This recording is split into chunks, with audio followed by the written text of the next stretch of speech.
Matanong ko lang si Father, when you said that you used drugs for 15 years, ano po yung drugs na ginamit mo, Father? Shabu po, o bago pa mag-shabu? Father, mawawalan talaga ako ng respeto sa iyo, Father. Maong kay buot, Father. Father Flavi Villanueva.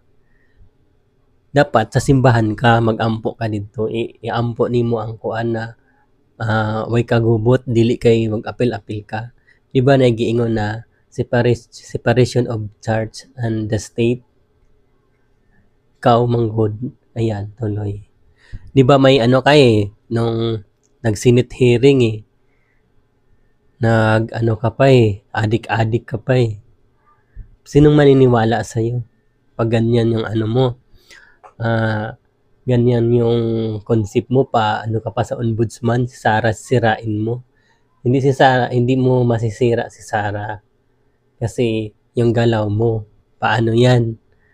Nalaman tuloy namin na ang tagal-tagal mo nag-a-addict.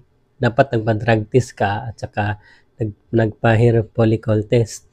Ayan sa'yo, bagay sa'yo. Father, kay buot. Father, dapat sa simbahan ka. Kupal ka pa.